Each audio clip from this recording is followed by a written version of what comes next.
so I think it'll be fine.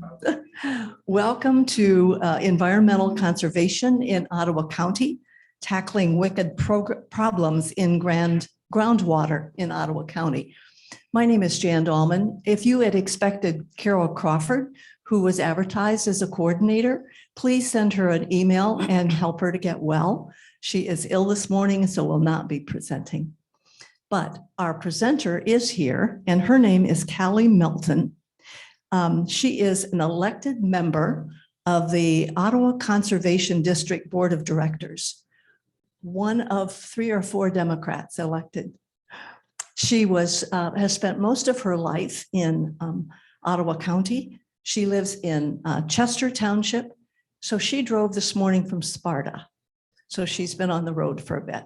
She has a couple of children in that school district. Callie is self-employed as a public relations consultant, and additionally, she attends GVSU for her master's in public administration with an emphasis on public management. Watershed and farming issues became an area of interest after she worked with advocates across the state to bring the PFAS pollution crisis to light. And with the help of the Conservation District, she's worked to bring much needed conservation funding to the Crockery Creek watershed, an emergent issue or area of interest in future conservation within Ottawa County. She is committed to working with farmers and landowners to overcome new and difficult environmental challenges. She's a collaborator. She likes to work across the aisle, and her focus is really to focus on bringing quality life through conservation in Ottawa County. Would you please give a warm welcome to Callie Melton? Hi, good morning. Callie will welcome your questions during her presentation, as well as at the end. All right. Not too loud. I feel like I'm giving a TED talk here. So thank you for having me. I really appreciate being invited to present because this issue is really important and we're all going to have to pull together. And so this is going to be your first opportunity to learn. As she said, I'm a part of the Ottawa Conservation District. It is a not small, but unknown government entity that exists across counties in the United States. We were founded on the whole during the Dust Bowl. Do any of you have family member that remember the Dust Bowl or have memories of your family talking about the Dust Bowl when it happened? Well, it was a devastating time. A lot of that kind of gets lost when you just look at these pictures, but during the Dust Bowl in the plains of the United States, inadequate farming practices basically dredged up all the plain grass. They put in their crops of wheat, and drought and the Depression era exacerbating that problem caused dust storms that covered the entire United States. Not only that, the Dust Bowl, though, was a deadly environmental crisis. People died, they suffocated, they starved. Cattle, animals died, suffocated, and starved. Dangerous amounts of electricity filled the air. People had to drag, metal cans behind their car to channel the static electricity because that's how bad the environmental disaster was. So President Roosevelt, being the conservationist that he is, told his Department of Interior to figure out what to do about it. And so years later, and this went on for a decade. This went on from, the early 30s until the late 30s. So it was really unrelenting. The director or the Department of Interior created the Natural Resource Conservation Service. And then the Ottawa Conservation District was established in 1941. Here, I'll go back. One of the first things that we tackled as an organization is, some of you may remember the erosion of Dewey Hill in 1941. That was heavy lifting of 900 plus volunteers to preserve that hill and plant dune grass so that it wouldn't basically cover over the mouth of the Grand River. So that was one of our first activities. Another one was, planting trees throughout the county. Our recently retired board of director, Lester Langland, who is very well known in the center of the county, was a part of those first conservation efforts as a young man. So we have a really deep history that we can kind of track, which is kind of interesting. Excuse me. So now we've changed a lot. The types of things that we tackle as a conservation district are the kind of impairments in water that include E. coli, phosphorus, and nitrogen. Some of those things come from farming, unfortunately. In soil erosion, we do a lot of work in watershed management. For example, we're doing work in Pigeon Creek to improve water quality there, and of course, wildlife habitats in Crockery Creek as well.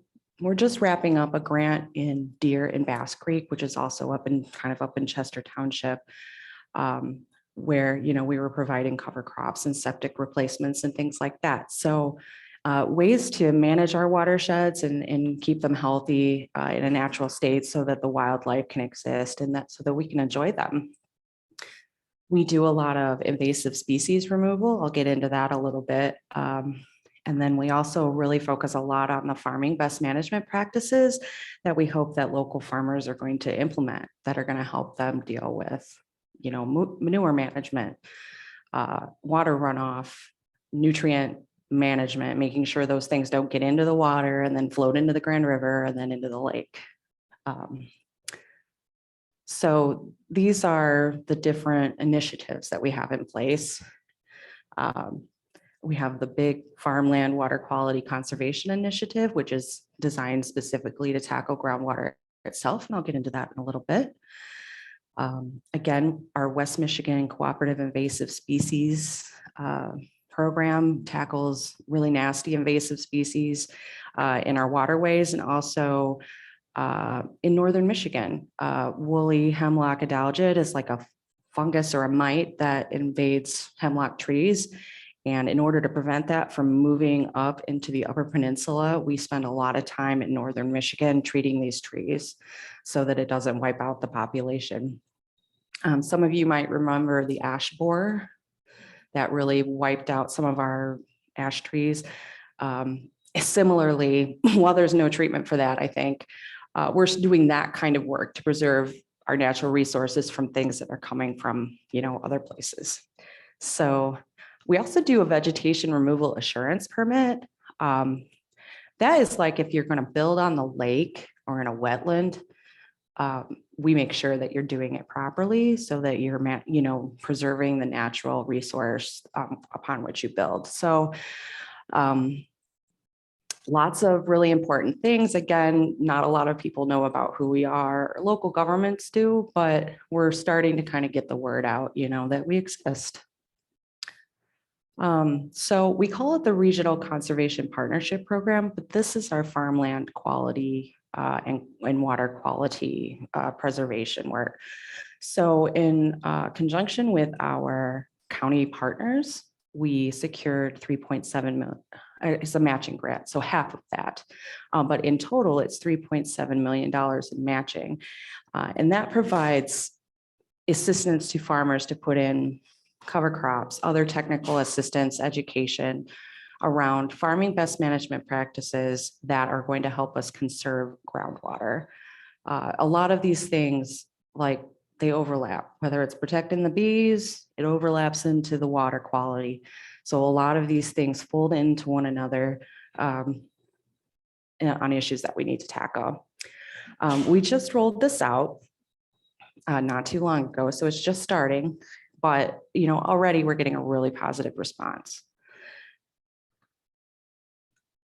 So this photo is, I'm not sure what kind of cover crop that is, but that's an example of the cover crops that you can put in between your rows of whatever you're growing to hold the soil in place. There are some places like in Hudsonville where they have muck fields where, in the past that wind would blow, it would blow the muck away. You don't know this, and I didn't know this either, but a lot of farmers are purchasing soil to replace soil that's been eroded off of their fields. So the way we've set up farming now has a lot of inputs and consequences that they end up having to pay for later. Doesn't it seem kind of asinine to buy soil and bring it in, put it back? As I'm learning more about farming too, as I go along. So example of farming practices or best management practices are, the cover crops, grassed waterways, making sure that the waterway, the creek is got 10 feet of grass around it to prevent erosion. Buffer strips are another example of that. Alley cropping is kind of a new thing where you, within a few feet of your field, you plant a row of trees that sucks up some of the water that sometimes accumulates because those areas were once wetland.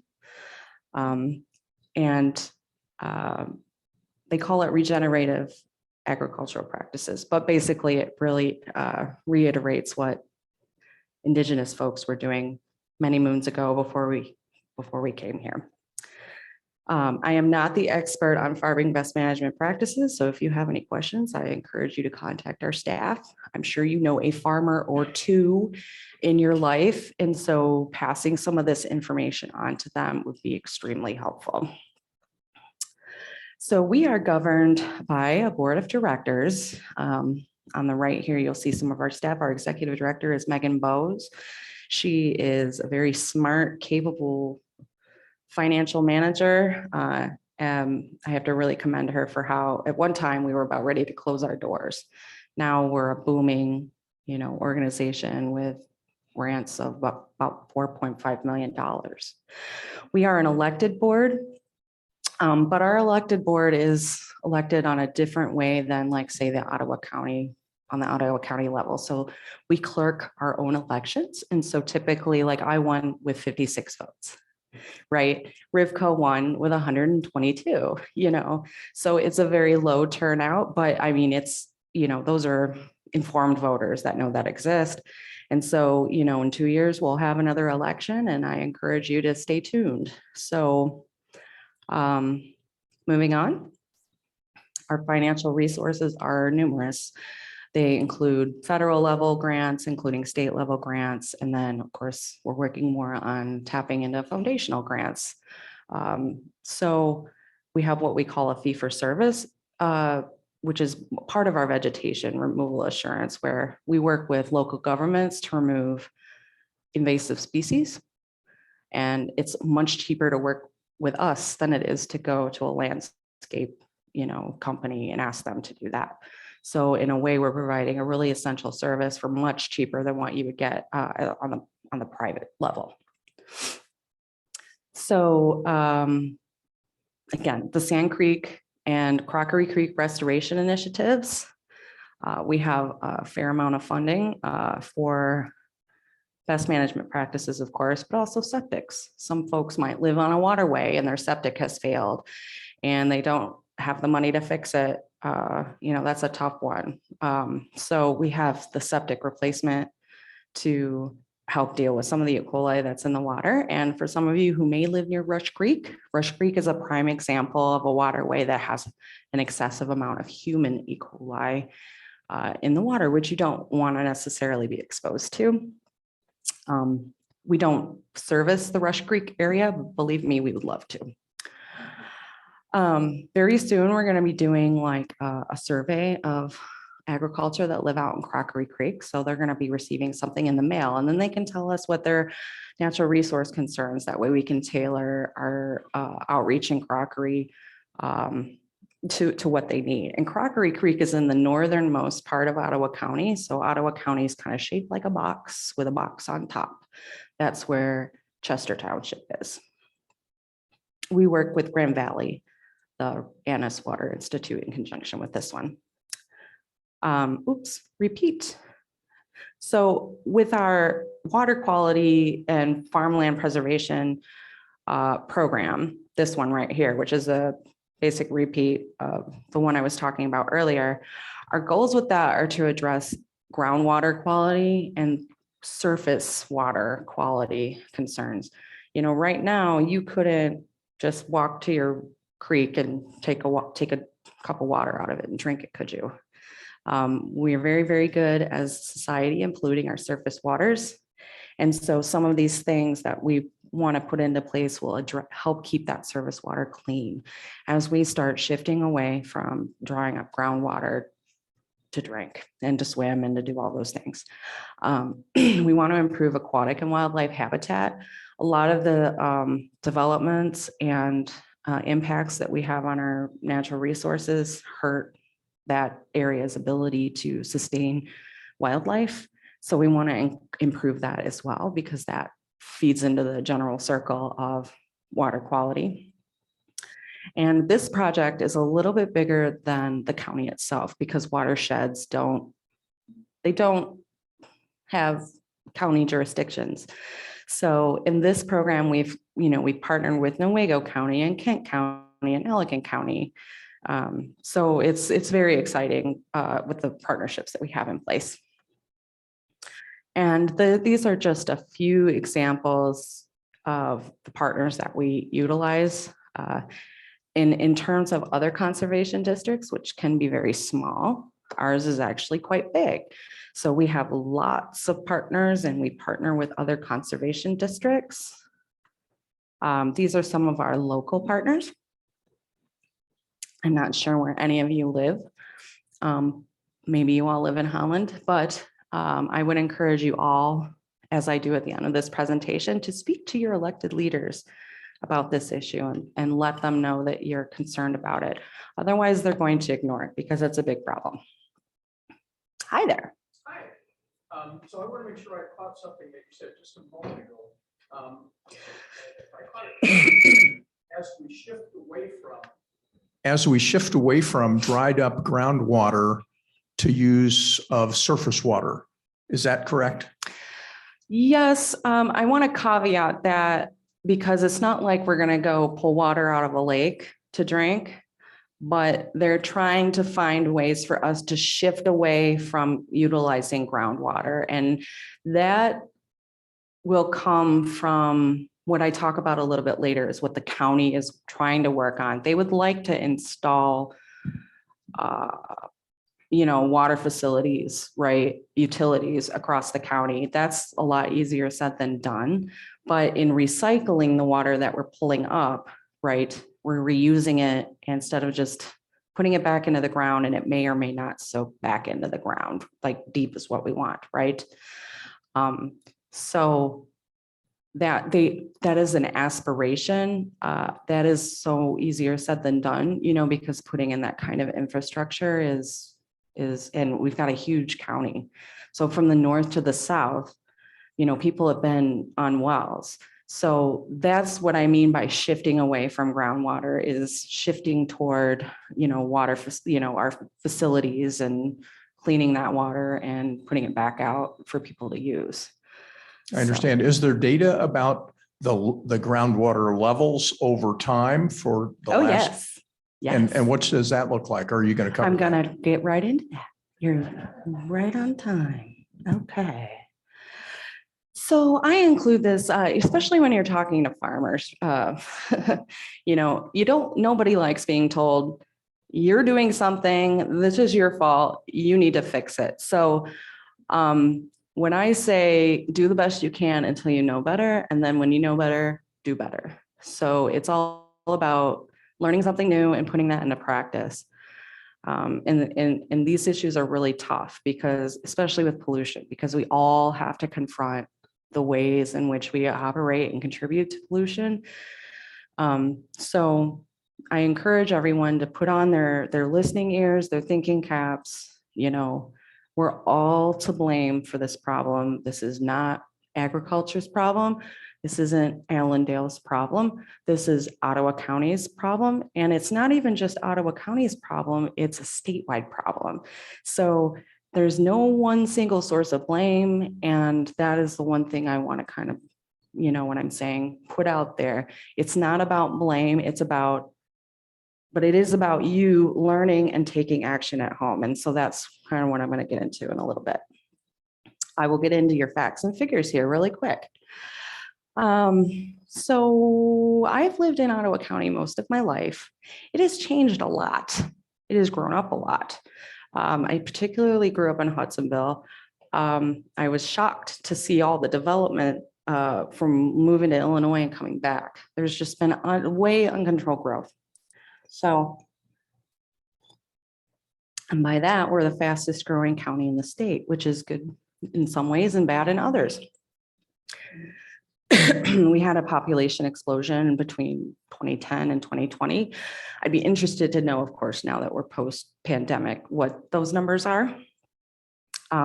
But again, we're still growing. There's a lot of young families.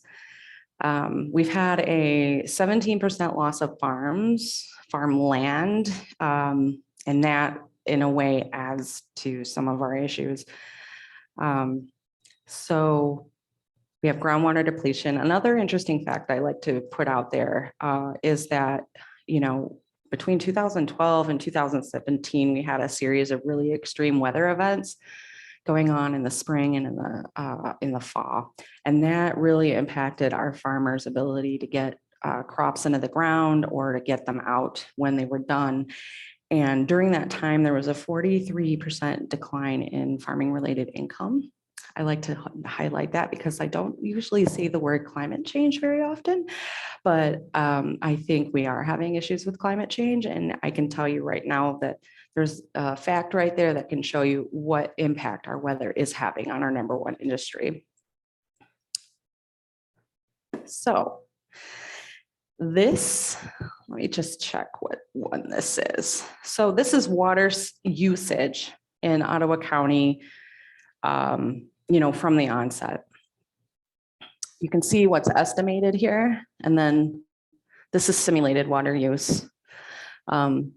So as you can see, I came to Ottawa County in 1996, and our usage has gone way through the roof. There's been a lot of homes built, a lot of wells drilled. People have pools. I had a pool. So there are two layers of where you can get water from. There's an upper layer and a lower layer.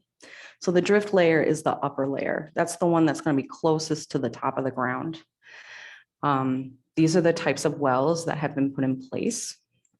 You have household wells, you have the total there, and you have industrial and irrigation wells. Those are pretty steady, right? It's the household wells that have been put in place that have really exploded.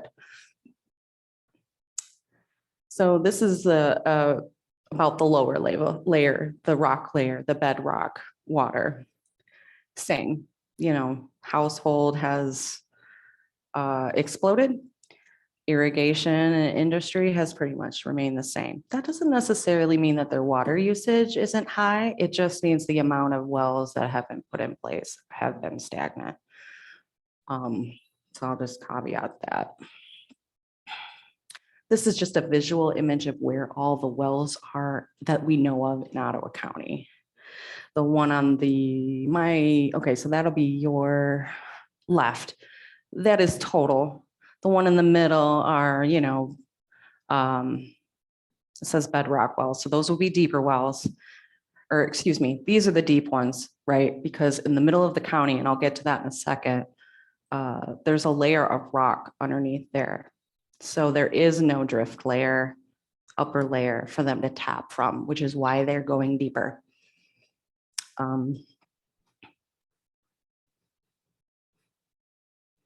So this is the amount of water, perhaps in terms of feet, that have been withdrawn over time. So again, the total is the blue line, the upper blue line, way up. There's the second blue line, which is the public wells. There are public wells that your municipalities or the county maintain. They're also taking water out of the ground. And then again, irrigation has gone up, as well as the household usage. This is a visual image of how much water has been drawn down.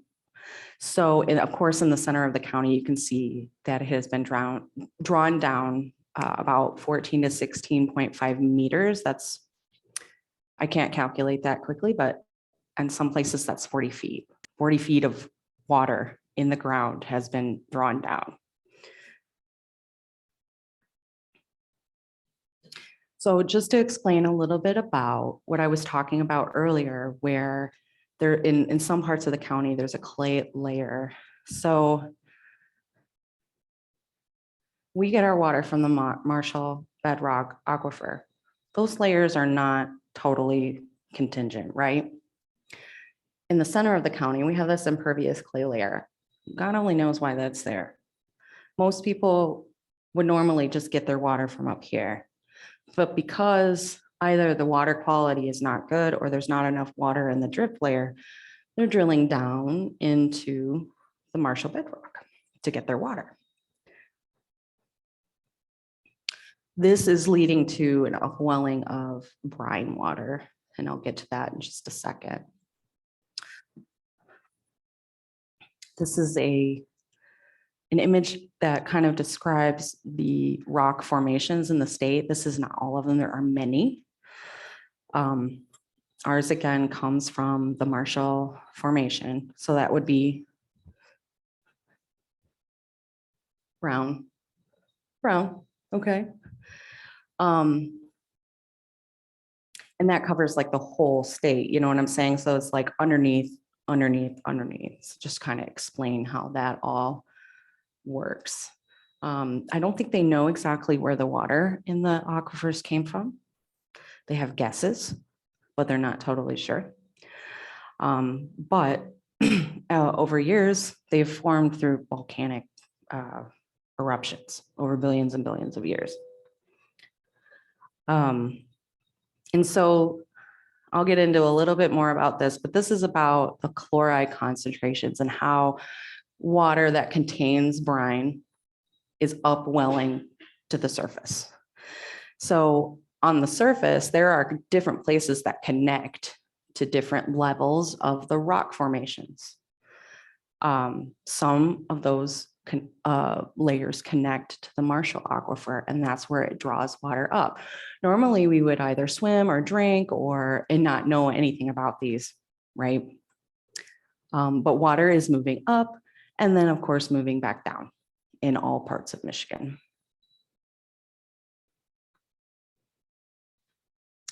So this has to do with the chloride level statewide. So particularly in the low-lying areas that connect to bodies of water, that's where you're going to see an upwelling of brines because they're lowest, right? They're low and they probably connect more to the deeper layers in those locations.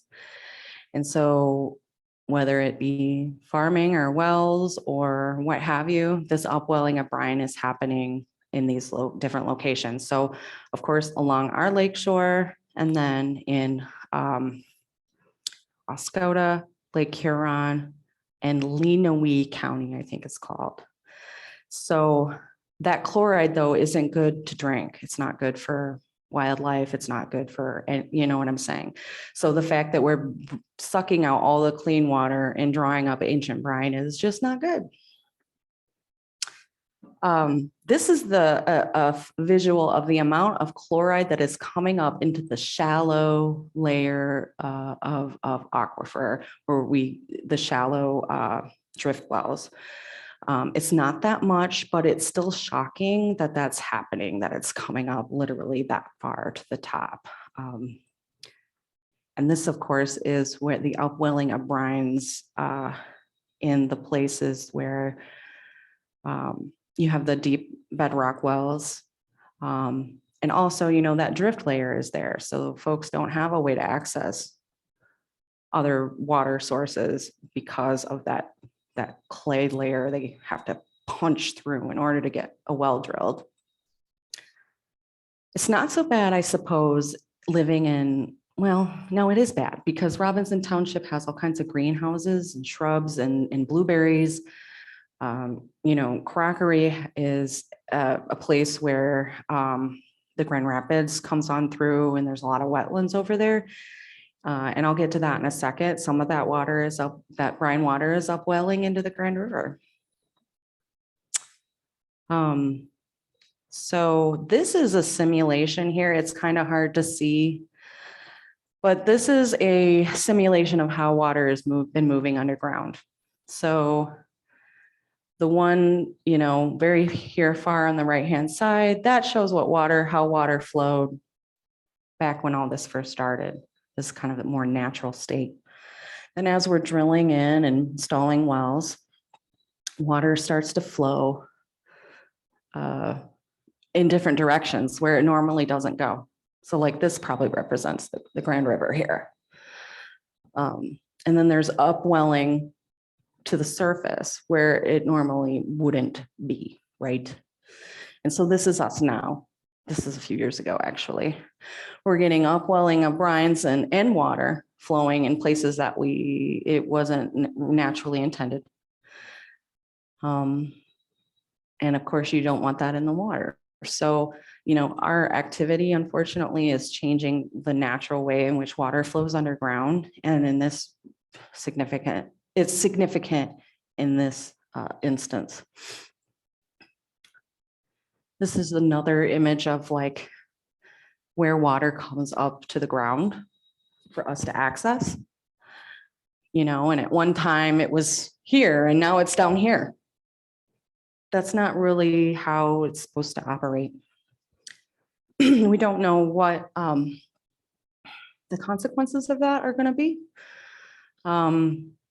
Unfortunately, we have to go back and fix it now that it's been like this. So, Do we know the cause of, is it overbuilding or farm practices or? it's from us drawing water up. Okay. Good question, right? Because it's from us drawing water. So when we tap a well and we start drawing from it, it creates a pressure differential, and it's going to move from low pressure or high pressure down low to low pressure, right?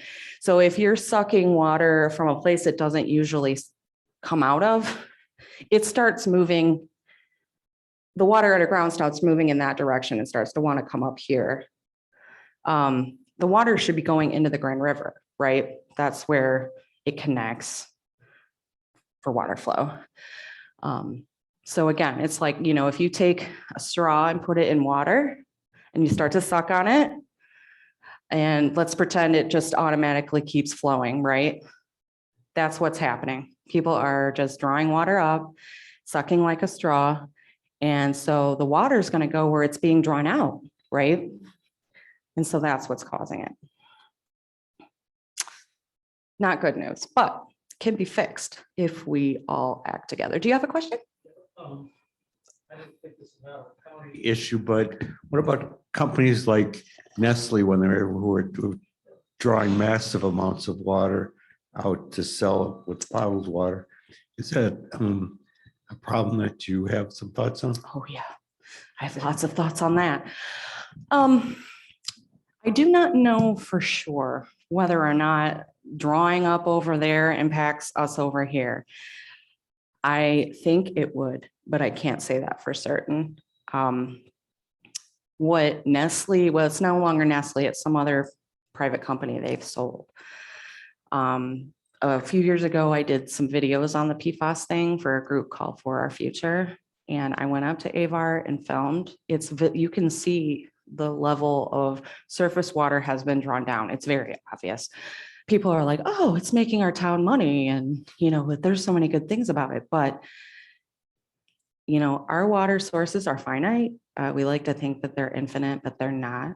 And fresh water, fresh, clean drinking water will be hard to come by more and more as we continue to pollute our surface waters. So yes, I do believe that there is probably something to that, but I don't have like a proof or study saying that over there is doing this over here. In that regard though, I would encourage each and every one of you to not buy bottled water as much as possible and to not buy Ice Mountain water. A lot of times I'll get a bottle of water like this and I'll use it multiple times.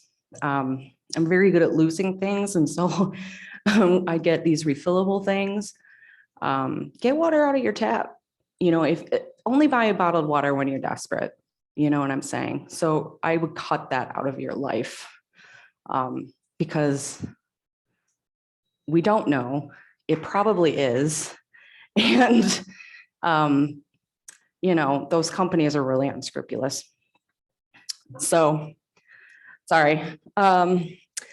Now, areas of recharge. This is really important to us in Chester Township. And I just recently did a presentation to our planning commission about this.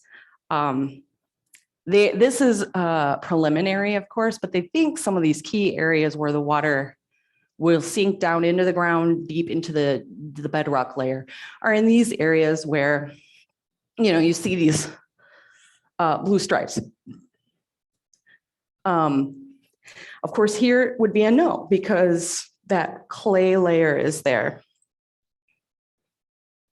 So we're working on that. And that's why I say this is a statewide problem, because that water, Crockery Creek water, flows all the way from Lake Huron. If you were to track, there's images online you can Google that show where the different water is coming from in the state of Michigan, and it ultimately flows Lake Superior, down to Lake Huron, into Michigan, into Erie, right? It trickles down. But these are the areas that we know of where it can be recharged in Ottawa County. Some of these areas don't want to work with us. They just want to keep building. But that's why I say you should go to your township and say, this is an issue. We're going to run out of water in 100 years, and you need to think about that before you build another subdivision. I can say that because I grew up in Hudsonville. It's just, houses as far as the eye can see, and they're all turf lawn. And I'll get into that in a little bit too. So Ottawa County has been studying this issue. So a lot of these images and a lot of the information have presented here comes from their proactive index. These are the study and the ideas that they want to put in place across the county to try to deal with these issues. They are in varying stages of that. We probably need to hurry up like it was a problem yesterday. But we're slowly starting to get the word out. They want to change the way we develop. They want to put in a municipal water system across the county, and more infrastructure. Stormwater management is a really key thing, because, when water runs off your roof and onto the ground, it's not necessarily clean to drink, but it can be used for other things. And a long time ago, we were a lot better about capturing those things. Like, for example, around my house, I have an old farmhouse. There's a cistern, and water is meant to go off of my roof into some, they're almost like flower beds, but it's metal, and the water is directed into the cistern. Well, I don't use that anymore.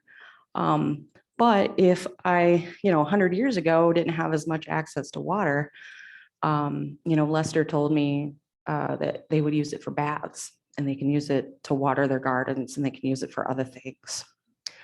So stormwater management solutions are another thing that we want to tackle in Ottawa County. The drain commissioner, wants to find ways for us to clean stormwater so that it can either be reused or captured and drawn down into the ground. Right now, we let it flow into a cistern, and it's dirty, and we don't treat it. So what can you do? Does anybody have any questions at this point? Yes. Are you raising your hand, or are you just kind of, did you raise your hand? Oh, okay. Sorry. All right, we're good. What can you do? Do something, do it now is what I encourage you. So, did you know that 9 billion gallons of water are used each day to water people's lawns? 50% of that water is wasted, whether it's evaporation or drains into the street. How many times have you driven by some place, they've got the automatic sprinklers on, and they're aimed in the street, and it's just pouring water into the street.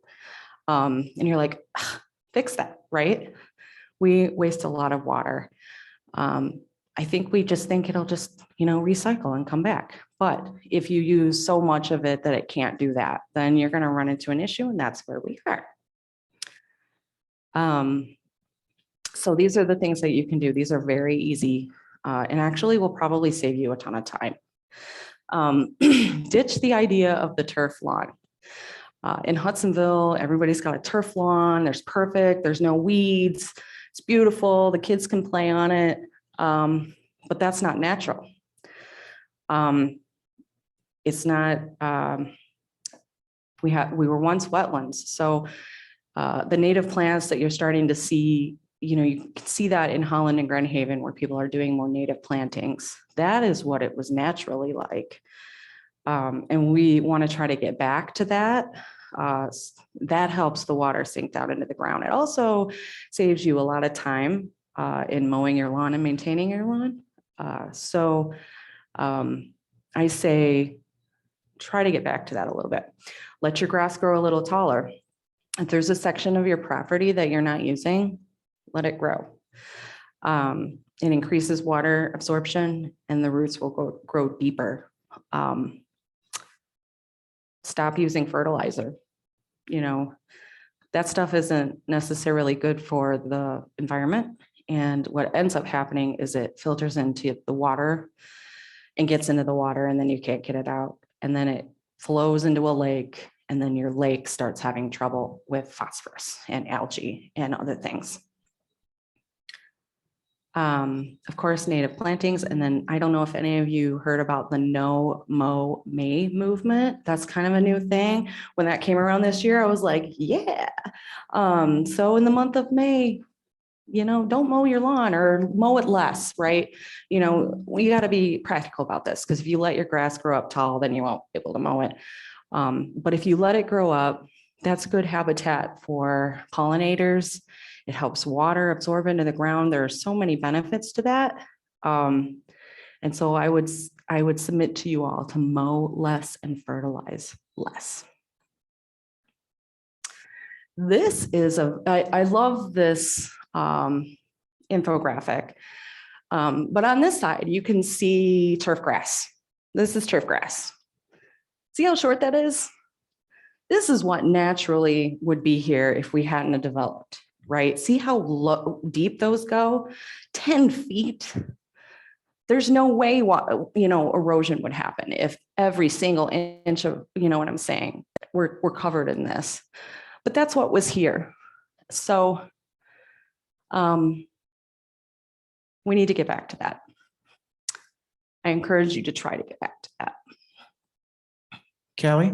Yes. We had a question from one of our virtual participants. Was curious, on one of your previous slides, you mentioned aerobic digesters.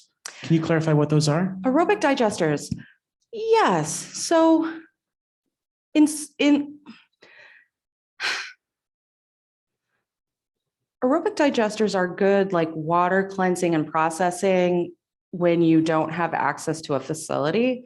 So aerobic would mean using oxygen. So let's say, for example, I installed a sewer around Crockery Lake.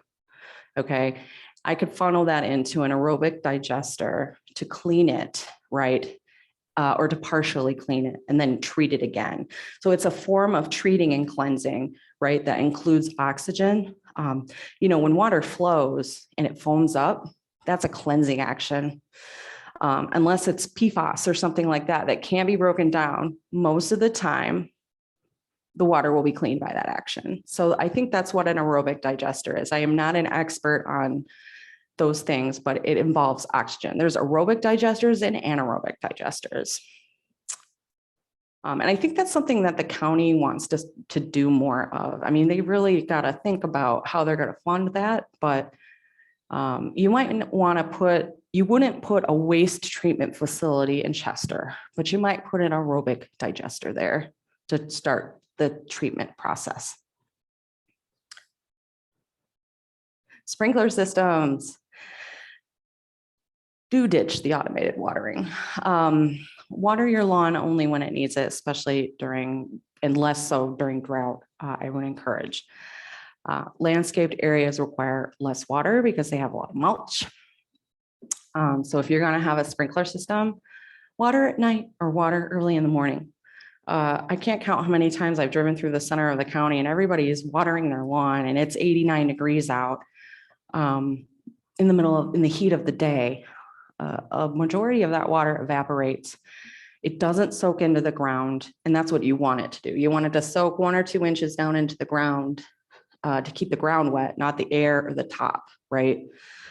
Water only for short periods. So like over here, I say 10 minutes on, 10 minutes off. It's better to do 5 minutes. It's better to do less, right? Make sure they're working properly. So back to this instance of 10 minutes on, 10 minutes off, it's suggested to set the timer for 10 minutes on, turn it off so the water can absorb down, and then turn it on again. And you can set this up to work at night or early in the morning. The water will really get into the ground. It won't evaporate, and that's really what you want. That process will also allow the roots to grow deeper because the ground is saturated. By the time, we've gone through drought, roots that were somewhat deeper become shallower because of the drought. So water less, water at night, more water early in the morning. There's some add-on technology that my staff has informed me of. You can put these in your sprinkler system so that they can detect the level of moisture, and that saves you time. It also will save the water because it's automatically detecting the moisture level and will water accordingly.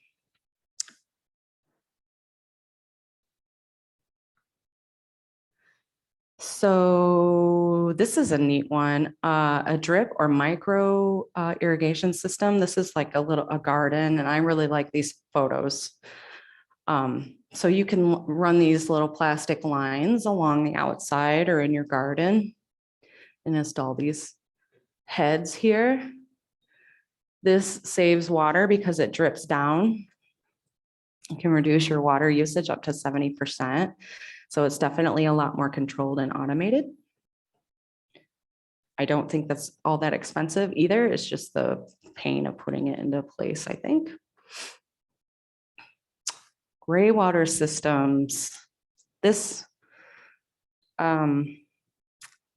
So a gray water system is where you take water that is not sewage, right, from your home, and you redirect it very much with like the sprinkler system I just showed you is a great example of that, and redirect it for other usages like in your garden. So when you wash clothes or when you wash your dishes, all that water is redirected to get used elsewhere. It's safe and clean already. Once it mixes with your septic tank, then it becomes a health hazard. So if you separate those, let the sewage go one way and you let the gray water go another, it's a great way to reuse your water and double dip basically. Rainscaping, that's kind of our new favorite right now. You can install a rain garden, native plantings, and green infrastructure. So this lower image here is a really great example of either a bioswale or a rain garden. This is a public spot. It's obviously wet. So what they've done here is they've installed native plants in here. You can't use it, but those native plants in the water actually clean the water, and it's more natural and easier managed because you've got the natural native plants around that watered area. Great, I'm sure some of you have a wet spot in your lawn where it just fills up with water and when it floods. Instead of having turf grass there, put in a rain garden. It will absorb the water better and you'll have to deal with it less. This up here, I thought this is really interesting that I thought I would share, but that is a green roof. It's kind of a new thing that's coming up, but, and this can be done in some very easy ways. These people, this is a home in Boston. They've installed something on the roof. There's a process to that. where water hits the roof. The grass cleans the water. It absorbs most of the water. It cleans the runoff from the roof. An easy way for you to do that is to put trees or vines up against your house. Those absorb the heat, before it hits your home, and also helps absorb water. So again, I know somebody spent money and did that, but there's some things you can do very easily at home that aren't going to require a lot of input from you. Convert unused lawn space. Start a garden, convert to prairie beds. So these two images here, this is somebody's lawn where instead of mowing the whole thing, because you're not going to use the whole thing, you're going to use a small portion of it. They let, most of it grow up tall, and then they mow the areas that they like to walk in. If you have a couple of acres, like I've got 2.5 acres,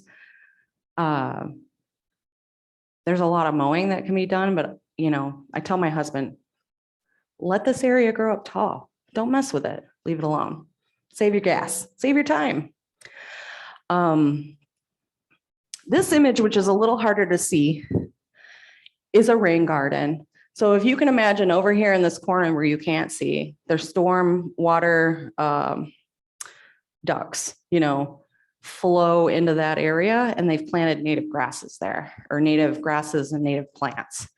So the water runs off their house, it goes into that area, they don't mow it, they just leave the native plants there, and it absorbs the water and cleans the water.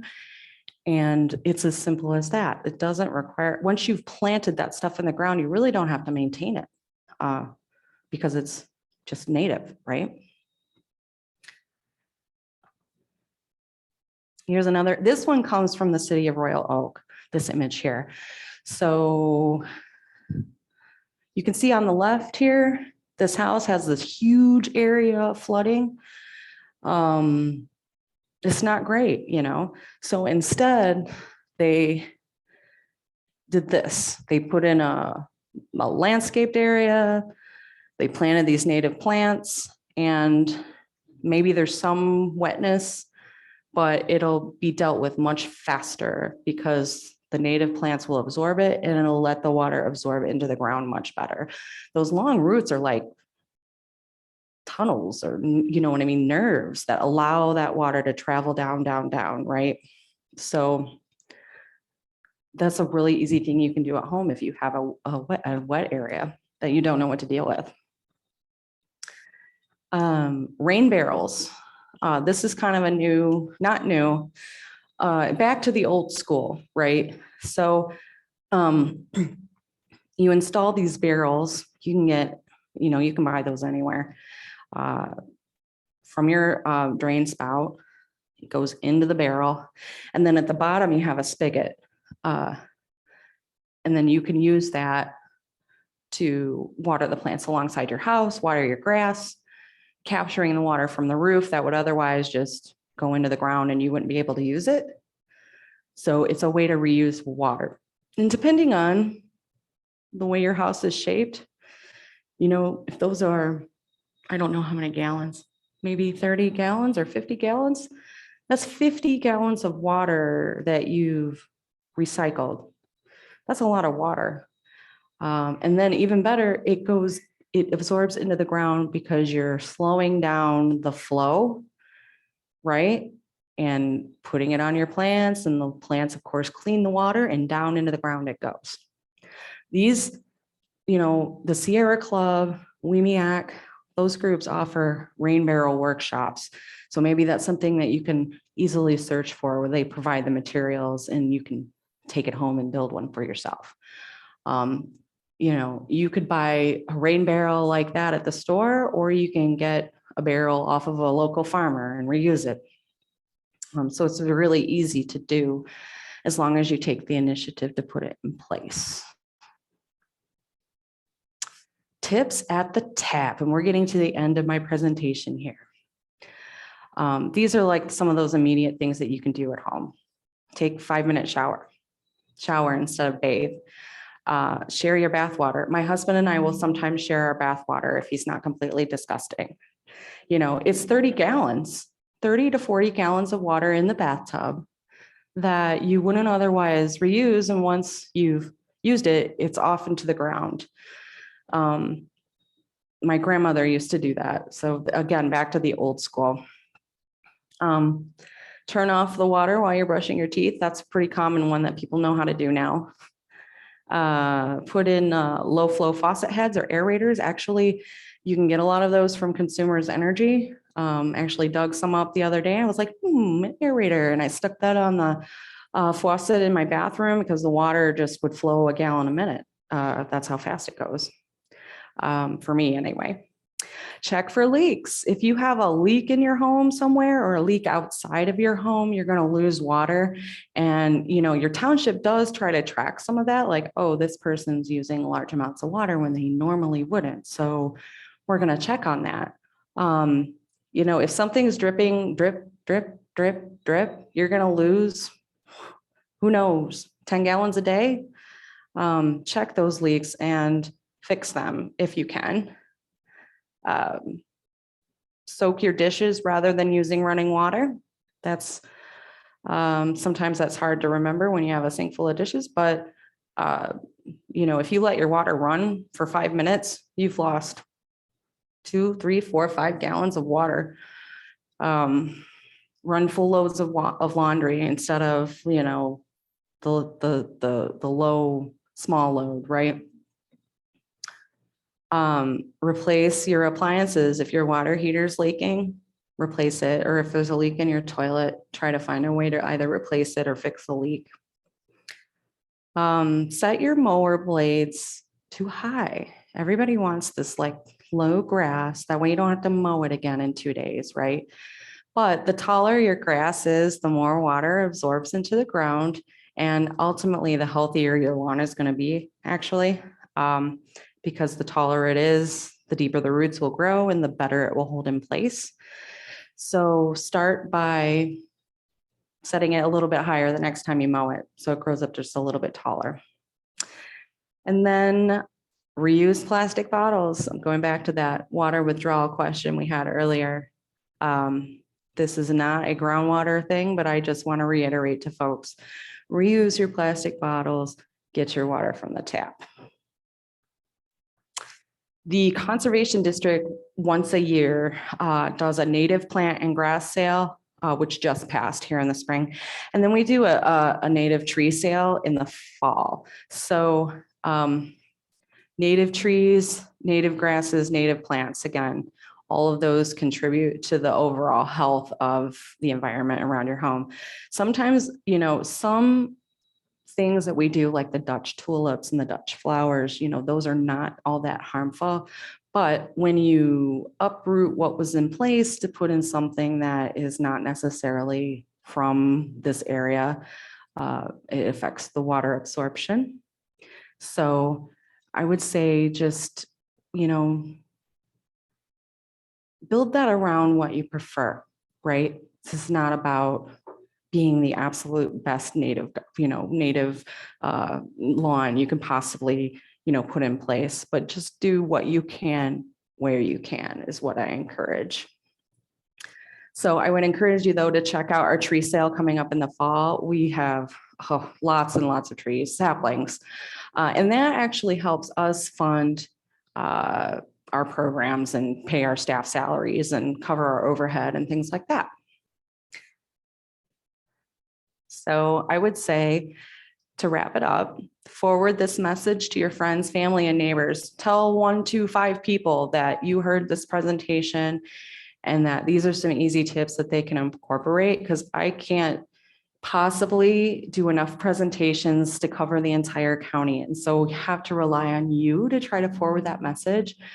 And then also get on your local leaders about this. They're, you know, in Allendale, they're going to keep developing until you go to them and you tell them, you need to stop. You need to slow down and you need to think about your infrastructure before you continue. That takes you going to them and talking to them about it and holding them accountable.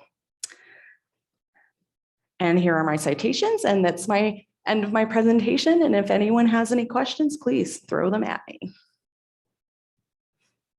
Yeah, I know you say you can't speak to everyone, but I'm just curious as to whether any homeowners association have asked you to speak, or anybody from a homeowners association, because I can think of some things in your presentation that maybe I'd like to do, but people would like wonder if Trip? there's right, like they might think my natural landscaping and my desert landscaping with drip irrigation and a barrel for rain, I might get some static about it, but I wonder if you've had people ask you to speak to like a homeowners association, because even if you didn't stop development, there's development within the development, there's even further restrictions with homeowners associations or who have the view of the turf as the perfect kind of landscape.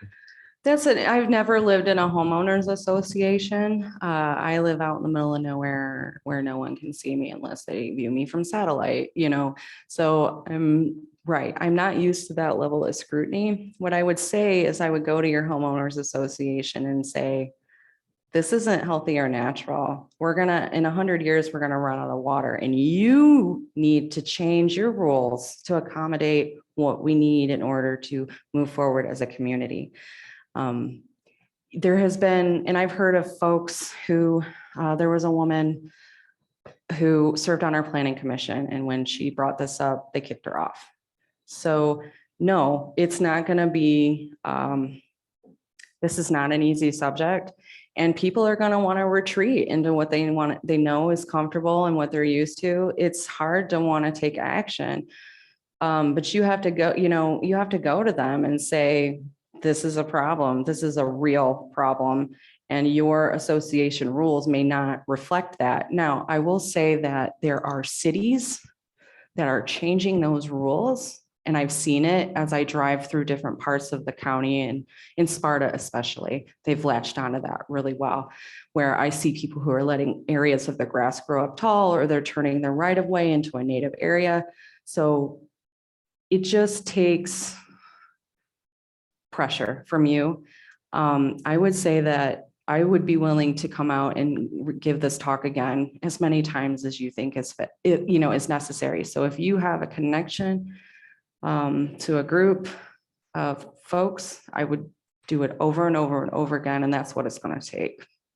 So the people that tackle PFAS, they worked on that issue for 20 years. They were told no for 20 years. They were almost ready to give up.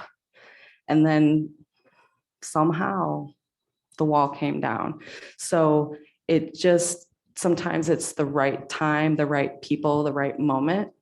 And so I would just say, keep poking. That's what I do. I'm really persistent. I keep poking, I keep dropping in, I keep mentioning it over and over and over again until, and if you're told no, ignore it. You have to be very persistent sometimes. And it's really hard because people have lives, but that's just what I've learned doing this work. So another question? Oh, here we go. We haven't done much studying about lawn use. We need spaces for kids to play on grass. Correct. Yes. So what we have done is created little spaces, really too small to play ball on, for every house, rather than having a joint grass space. Or like a small park. A park where kids can play. Also, when I purchased a house here, I wanted to make sure that I didn't have to waste my time taking care of lawn because I didn't have any kids to play on it. So one thing you did not mention is just putting in not artificial, but non-native ground covers like vinca, spruge. It looks good. It doesn't have that shaggy look that a wildflower garden has, but it doesn't require any substantial amount of work or maintenance. You clean the leaves out in the spring and you're done for the year. So I could take my battery powered lawnmower in 12 minutes, I could get my lawn mowed. And people talk, what a great garden you've got. Even won a public award for a garden that I only put in so that I wouldn't have to work at it. I did mention landscaped areas, right, briefly. They use less water. Any area you want to landscape and you want to put flowers or ground cover or periwinkle. Periwinkle is a great ground cover, that helps stabilize. There's a lot of things that you can put in place, even just going to the store and buying the plants that you like, right? And so do that. The reason why we say native plants, though, of course, because it more reflects the natural state. But it doesn't matter what kind of plants you use, as long as they're not truly invasive, right? You can use anything you want in your landscaped area. So, and my mom had to do that. We lived in Hudsonville, our grass wasn't that great. It was very sandy. In some areas where the leaves would fall and just, in Georgetown, there's like a huge amount of trees. We couldn't get anything to grow. And so, yes, that's what we did. We landscaped it and then we put in ground cover. And so, yes, it's a lot easier to maintain, less work. So again, put it into practice in a way that works best for you, right? Of course, I would love for you all to have these beautiful native grass and things like that. But, we do have to be practical. So thank you for bringing that up. And the other thing is using land and laying out in many rural areas, we need septic systems. The plumbing isn't there, but the septic systems could be in a common space. Yes, like there are septic systems where, if you have multiple houses in an area, you can use like a large septic system for all that, just a couple of those homes as opposed to having one for each house. There's a lot of different ways. And that's the ideal place to put your green grass for kids to play on. Right, because So I lived in Right. a subdivision where each house had a 3/4 of an acre. And it was just enough for, required a lot of work. Where if everybody put their backyard into a common space, the backyards would have been more useful for the kids and less work for the rest of us. Yes, in subdivisions, especially in Hudsonville, in other places, they'll have more park areas, like closer, what I mean, more than one park in different parts of the neighborhood. Hudsonville doesn't do that. You're right. It'd be great for the kids to go play in a common area that's like maybe adjacent to your house and you can kind of see them. I would encourage then through planning, like if someone's house burns down or is condemned, turn that back into green space. We've just filled up all the spaces with houses and green grass, and there's not a lot of connectivity between neighbors and kids in the community. So we have a question back here. I had a question about gray water and sewage water and your comment about individual homes. And, that appears, when I think about that, appears to be a complex and costly initiative for private homes or existing homes. But I wondered if anywhere, particularly with new home builds, whether there's, any progress being made in doing that sort of thing. I don't fully know the answer to that. That's a good question because it's easier to do that from the onset than it is to go back later and try to divide the water and then put in a gray water system. We are, as a conservation district, and in conjunction with many of our partners, and Hope College is one of those, we're doing more classes for landscapers and developers to learn better native ways to landscape when they build. So that's just one component of that. I will file that one away. Why not put in gray water systems from the onset? It'd probably be cheaper actually to do it before rather than after. So I will file that one away. Do you have a question, Ian? Yeah, Callie, we have a question from one of our virtual participants again. You had Okay. mentioned periwinkle a minute ago, and their assumption was that periwinkle was invasive. Is there a line of which invasive species ground cover causes more problems than trying to actually mitigate issues? I think it depends on where you live. Yes, I've heard that periwinkle is invasive, although I have periwinkle around my home. Like in Kentucky, it's invasive. That's a really good question. What you don't want invasives to do is like some of the invasives that we treat, like European frogbit is a really good example. They're like little lily pads, but they're not native to the area. And so they just grow and just completely block all the sunlight in a waterway and prevent the native plants and wildlife from being able to live. And so I think when I think invasives, I think something that's really devastating like that. Maybe periwinkle is a bad example, but I do have some of that in my home. Now, I wouldn't say it's taking over my garden. So again, you have to make choice, do a Google search. You know what I'm saying? Look more into those things. Again, you just have to do what is going to work for your home. So. You had also mentioned that you're a policy fan and you enjoy the legal side of things. What does your organization do to counter or even collaborate with local governments like the county or like cities for specific policies related to lawn growth? I know that can be you're advocating for leaving grass a little bit longer, but some of us are a little bit limited by those policies that exist now. Right. I don't think that we personally are focused on the policy piece. We do work with the county and we do talk to the planning commissions. And we do tell them and encourage them to take some of this stuff on.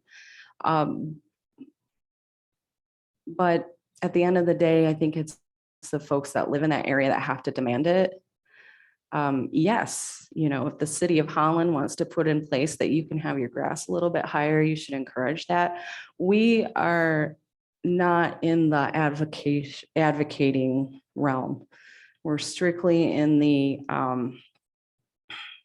implementation of those funds, right, that come from the government. I get a little bit more leeway on that, right, because I'm on the board of directors and I come from the advocating standpoint, but our organization as a history has not done that in particular. We do things like evaluate a city's master plan or a township's master plan, or those types of things that they have in place and kind of give input. So we do try to work with governments, but ultimately, when it comes to the advocating piece, that's where we are not, that's not the realm we're in. So.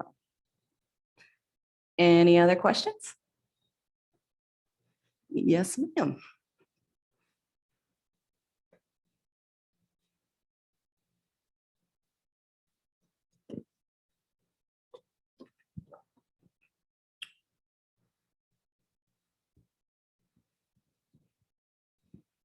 When I moved here, we had to redo the house and so forth.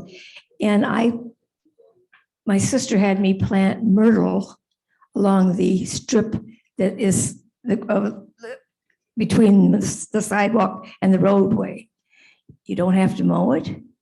You can trim it, of course, because it does get a little bit aggressive that way. And I also talked to my neighbors on either side of me. And the strip of land that we have between each of our properties is narrow and that. And I asked if they would mind if we put the myrtle there too, and then neither of us has to mow that area, and it's worked. That's a perfect example. Because there's all those city right of ways, especially, if you live in an area that has like sidewalks. Why mow it? Why bother with it? It's so tiny. You have to push your mower over the curb, to get it there. And that's a perfect place to put in native plantings and let it go. Another thing that I've seen people do is, they'll have a lawn, but they'll have like a small square in a couple of places where they let that grow up tall. It's almost decorative. Or people will leave a small portion in the center and mow around the outside. You have to do what's going to work for you and also what your local, city or township tells you that you have to do. But at the same time, that's why I say, if somebody comes to you and says, you need to mow that, you need to go to your township or your city and say, well, I heard there's a groundwater problem and this turf grass thing just isn't working, and get the conversation started. We have to change the mindset of the people that set policy at the local level. And they're human beings, they don't know everything. And that's where your advocacy as a citizen is going to be really important. So that's a great example. Any other questions?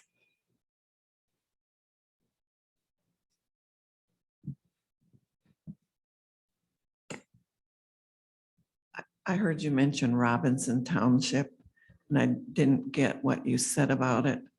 And my only interest in it is my grandma lived there years ago. So what did you say about Robinson Township? I think when I was talking about Robinson Township, I know that they had significant water issues. Like a few years ago, people turned on the tap and there was no water. And they're like, oh crap. Robinson Township is probably one of the places that uses more water because they have a lot of greenhouses. And again, the blueberries and all of that stuff. So I think that's what I meant in reference to Robinson Township. So, Robinson also had some pollution issues, and there was a question about, had that come from fire department? yeah, there was a small PFAS issue they had, I think, at a property of a local school. I went to that. It was like 130 parts per trillion, I think, in the soil. There was speculation as to where that came from. Probably came from it, when I speculate that it would come from someone if there had been a fire, okay? Because normally, or it could be from tannery sludge. Wolverine used to, and this was the common practice at the time, they would give away their tannery sludge to farmers to put it on their fields because the working knowledge at the time was that the ground would just absorb everything and poof, it would just magically disappear.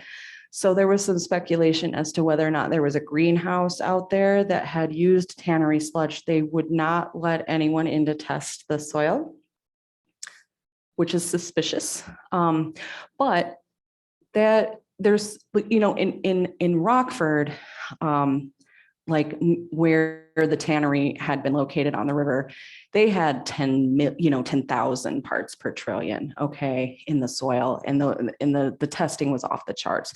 So in comparison, Robinson Township was very small amount. That said, though, scientists feel that PFAS, including other pollutants, are so tiny that they can literally absorb into your very cells and get into the DNA and attach to the DNA and cause cancer.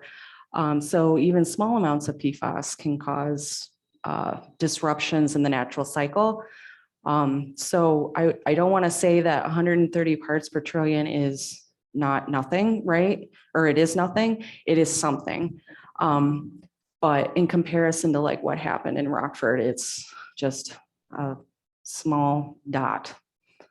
So That's a very good subject you pointed out about PFAS.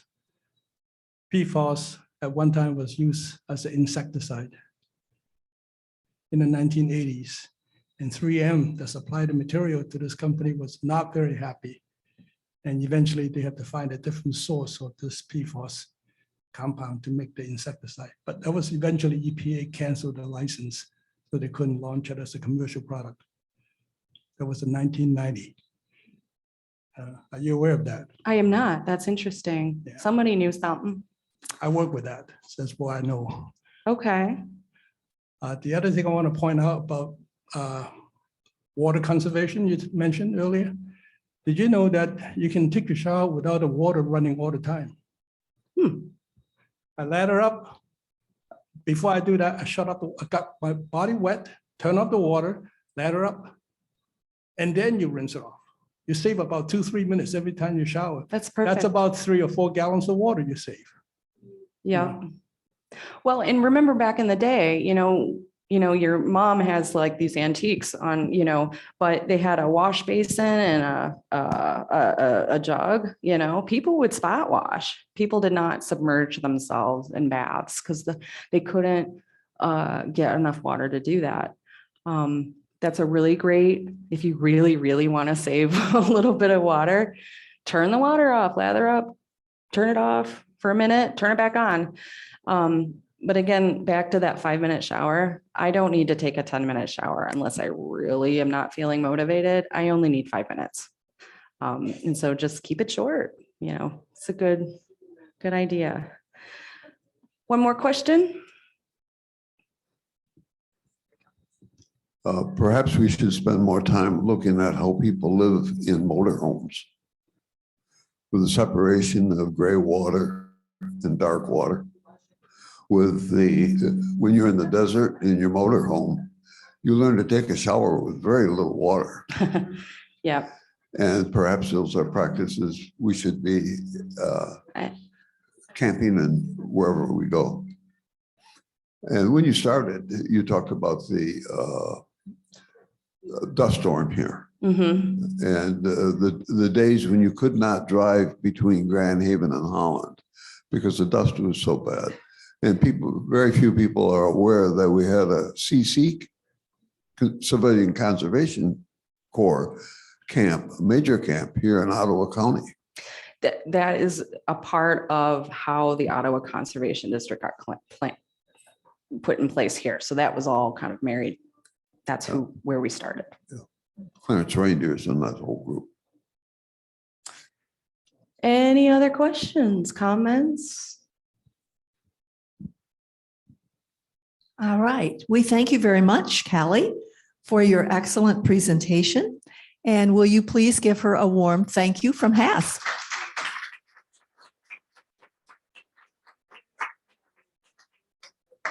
Good. So with that, I guess we'll just quit and we can all chat and mingle if you want.